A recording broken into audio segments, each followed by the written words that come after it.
What makes zero sense to you? How health insurance actually works, or how your doctor can call and check and confirm you are in network. You can call and do the same, yet somehow when the bill comes, it's suddenly not anymore. Exactly this. Or how you can go to a hospital and some of the people working there are in network but some aren't. My $500,000 surgery was pre-approved 3 months in advance, and my deductible was paid in full before we submitted for pre-approval. The last 2 months, I have been battling with them to pay my bills while trying to recover from a major orthopedic surgery. They keep asking me if I have secondary insurance, if it was caused by a car accident, workman's comp claim, or on someone's personal property. How many times do I have to say no? My son got sick, and we made an appointment with his doctor for later that day. They warned us it would be out of pocket because it was a surprise visit. What the fuck does insurance even do then? Joke's on them though, we hadn't hit our huge deductible, so it was going to be out of pocket anyway. American Healthcare is a subscription service for a coupon. American Healthcare Plus insurance is like having a discount on an item that just had its price raised by the same amount. I'm with you about insurance companies. I've been told that U.S. insurance companies will only pay a percentage of the bill. The percentage changes depending on the service. So doctors decide what price they want for a service. Say they want $20 to remove my toenail, and they know the insurance will only pay 10% of what they bill for that service. The doctor will bill them $200 so that they can receive the $20. Yet, if I walk in the door with no insurance, I won't pay $20 for that service. They will expect me to pay the $200, and if I whine about it, they might be nice and give me a wee discount, say bill me $190. So inequitable, and note, the copay didn't fall into this scenario at all.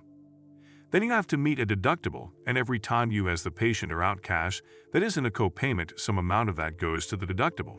But no one knows how much because it is determined by mysterious insurance company math. Even once the deductible has been met, you seem to be out more and more out-of-pocket expenses. I was told my portion of my recent surgery was $800. I paid it. Now I'm being billed for $600 more. Why? Turns out that everyone involved in the surgery wants money. The doctor who did the surgery, the anesthesia dude, the pre-op nurses, the op nurses, the post-op folks, the hospital. Why isn't my insurance covering this? Why wasn't I told up front? When I whine about it, they tell me, well, at least your deductible is met now. What does that even mean to me as the consumer? Also, I don't understand the prior authorization thing. My doctor said I needed it. Why are you a non-medically trained entity questioning the doctor's decision? As you mentioned, the in-network versus out-of-network, which I think has gotten better over the years. The doctors at least refer in-network more often than they did in the past. The physical size of the universe and what lies beyond. Thing is, the human brain is simply incapable of thinking in that kind of size. The universe is endless, always expanding. We have no way of reaching the end unless we find ways to trick the laws of physics, i.e., traveling light speed, and even then, we'd never be able to reach the current limit. Because won't need to fuck up the scale. Look up at the sky. Now, remember that every piece of light in the sky we can see is light that traveled at light speed. Us being capable of observing said light means the light source has existed long enough for the light to even travel to where we are. Basically, to reach the limit of the expanded universe right now, traveling at light speed, we need to travel for the same amount of years the universe itself existed. Yeah. While agreeing with the overall sentiment of your comment, this above statement is not necessarily true. The source of light star may have perished already. If a star is, to give an example, 50 light years from us, we will always see a version of it that's 50 years from the past. Even if the star dies, we will continue to see it for 50 more years, because the light takes that long to reach us. People wanting flying cars. With as many bad drivers as there are on the ground, why would you want that in the sky? Plus, people who want flying cars think they'd just be able to take off and head wherever they want. In reality, there'd likely be regulated skyways that flying cars would be required to use, meaning you'd be no better off than when you were driving on the ground. Seriously, like I don't have a lot of good things to say about the airline industry, but the sky-high, pun intended, requirements for flight hours, training, etc. for pilots is something they are doing right. The popularity of those Stanley Cups. I for the life of me cannot tell the difference between those cups and any number of other brands such as Yeti or Contigo. As far as I can tell, they do not do anything better or worse or look significantly different. They seem to come out of nowhere like some sort of strange alien invasion. I am guessing that I am not the target market for this, and that is okay. How turning off a computer and back on actually is a thing that sometimes actually fixes another thing. I remember one time at my part-time job, one of the registers, a PC with a program installed, stopped working. One of the delivery guys insisted that I should take a look since I did some coding, even though I told him that that had nothing to do with what I do. So I jokingly turned it off to turn it back on again, except that it didn't turn back on. About 2 years ago, my phone suddenly gave up on recharging. I kept trying because I really hate spending money on phones. About a week later, it just suddenly started again. I'm writing this comment on that very phone now.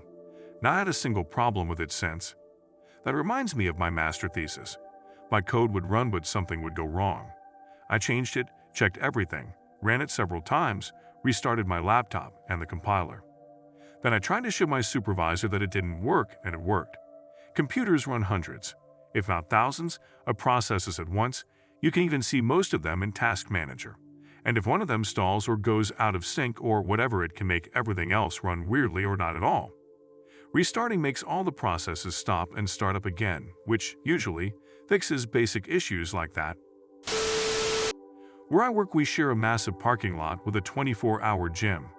It always amazes me that people going to the gym will park their crew cab giant trucks as close as they can to the front of the very busy gym entrance. They don't park further out where there's plenty of space. They have to get right up to the door so they can presumably go inside and exercise. But parking 2 or 3 car aisles over is too far. No one freaks out about saying they need a hammock, and then when they open their phones, they're suddenly seeing pop-up hammock ads. No one cares. Yes, you can disable it, but you ain't disabling shit except the ads. I freak out about it, but it doesn't do any good. The real stumper is how I left my phone in the office, walked out to a picnic table to have lunch with a coworker. This coworker told me I should try a Lura bar because he thought I'd like them. Then I go back in the office and office computer starts showing Lura bar ads. Did his phone tell my phone and my phone tell the office computer? Like, how does that happen? Also, my phone used to turn all my ads Spanish whenever I went to work, on a very Hispanic-heavy side of town with lots of Hispanic coworkers. It doesn't anymore. It figured out I was the token whitey. Hi, I work in ad tech. This stuff is not magic. Your coworker probably was looking for the name of the bar online. This allows the data gathering companies, we call them DMPs, to build a profile. Sometimes these profiles will be personal, but when the data broker has not much to go on, they'll just slap a likely to buy a Lura bar sticker on the whole network address, IP, that the queries were coming from. You go on the same network and boom, you get served the same ads. Just because you're not Googling stuff doesn't mean the people around you aren't. That's a major source of the whole "my phone is spying on me" confusion. Regarding the Spanish ads, yeah, sometimes the advertiser will tick the "must speak Spanish" box as exposed by your web browser. Sometimes they'll just forget or intentionally skip this criterion and just target by location. Think about it. If you're trying to sell stuff to a migrant population, chances are they'll have their system language set to English, because it helps one learn the language faster. Yes, actually, the phone algorithms work with locations and relationships, as indicated by social media use, so she probably looked up or ordered Lura bars on her phone at some point. Her phone knows that you're in close proximity to her, and or that you're friends with her, so the phone decides you might also like Lura bars and pushes an ad to you. The work computer I can't explain unless you ever log into social media via your work computer.